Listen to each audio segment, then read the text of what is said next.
ನಮಸ್ಕಾರ, ಮಂಜೂಸ್ ಕೈ ರುಚಿ ರೆಸಿಪೀಸ್ಗೆ ನಿಮಗೆಲ್ಲರಿಗೂ ಸ್ವಾಗತ. ರಾತ್ರಿ ಉಳಿದಂಥ ಅನ್ನದಿಂದ ತಾಲಿಪಿಟ್ಟು ಹೆಂಗೆ ಮಾಡೋದಂತ ನೋಡೋಣ. 2 ಬಟ್ಲ ಅನ್ನ ಹಾಕ್ಕೊಂಡು ಕೈಯಿಂದ ಮೆತ್ತಗೆ ಮಾಡ್ಕೊಳ್ಳೋಣ್ರಿ. ಅರ್ಧ ಬಟ್ಲು ಜೋಳದ ಹಿಟ್ಟು, ಅರ್ಧ ಬಟ್ಲು ಗೋಧಿ ಹಿಟ್ಟು, 1/4 ಕಪ್ ಕಡಲೆ ಹಿಟ್ಟು,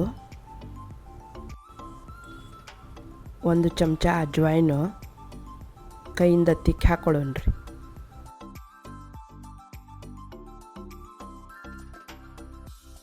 ರುಚಿಗೆ ತಕ್ಕಷ್ಟು ಉಪ್ಪು ಹಾಕೊಳ್ಳೋಣ್ರಿ.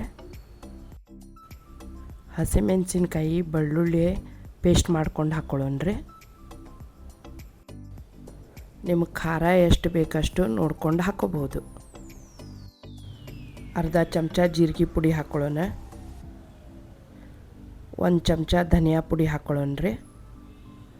1 ಅರ್ಧ ಚಮಚ ಅರಿಶಿನ ಪುಡಿ ಹಾಕ್ಕೊಳ್ಳೋಣ. ಸ್ವಲ್ಪ ಕೊತ್ತಂಬರಿ ಸೊಪ್ಪು ಹಾಕ್ಕೊಳ್ಳೋಣ. ಹಾಕ್ಕೊಂಡು ಚೆಂದಾಗಿ ಮಿಕ್ಸ್ ಮಾಡ್ಕೊಳ್ಳೋಣ್ರಿ. ನಿಮಗೆ ಬೇಕಂದ್ರೆ ಸಣ್ಣಗೆ ಹೆಚ್ಚಿದ ಪಾಲಕ್ ಸೊಪ್ಪು, ಮೆಂತ್ಯ ಸೊಪ್ಪು ಹಾಕೋಬೋದು. ಸ್ವಲ್ಪ ನೀರು ಹಾಕ್ಕೊಂಡು ಹಿಟ್ಟನ್ನು ಮೆತ್ತಗೆ ಕಲಿಸ್ಕೊಳ್ಳೋಣ್ರಿ. ಇದನ್ನು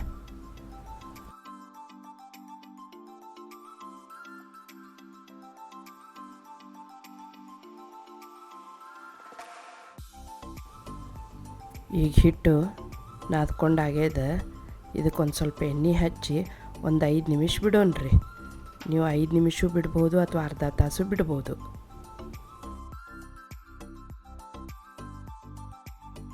ಈಗ ಹಿಟ್ಟು ನೆಂದದ. ಈಗ ಒಂದು ಹಸಿ ಅರಿವಿ ತೊಗೊಳೋಣ್ರಿ. ಆ ಅರಿವಿ ಮೇಲೆ ನೆನೆದಿದ್ದಂಥ ಹಿಟ್ಟನ್ನು ತೊಗೊಂಡು ಅದನ್ನು ಕೈಯಿಂದ ತಟ್ಟೋಣ್ರಿ ತಾಲಿಪಿಟ್ಟು.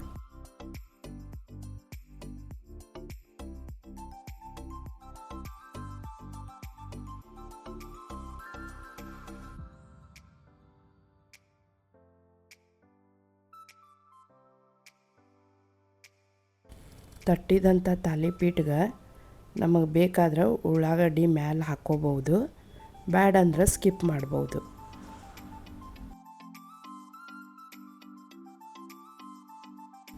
ಈಗ ಹಂಚು ಬಿಸಿ ಮಾಡ್ಕೊಂಡೇನ್ರಿ. ಇದರ ಮೇಲೆ ತಟ್ಟಿದಂಥ ತಾಲಿಪೀಟ ಬಟ್ಟೆ ಸಮೇತನ ಹಾಕ್ಕೊಳ್ಳೋಣ್ರಿ. ಅಂದ್ರೆ ಅರಿವಿ ಸಮೇತನ ತವಿ ಮೇಲೆ ಹಾಕ್ಕೊಳ್ಳೋಣ.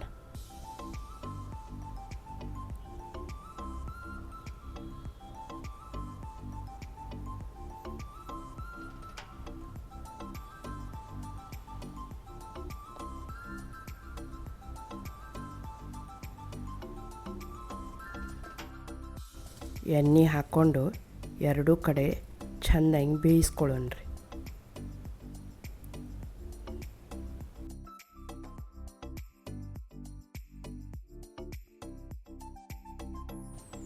ಈ ತಾಲಿಪಟ್ಟಿ ಜೊತೆ ಬೆಣ್ಣೆ, ಮೊಸರು, ಕೆಂಪು ಖಾರದ ಚಟ್ನಿ ಹಚ್ಕೊಂಡು ತಿನ್ಬೋದು.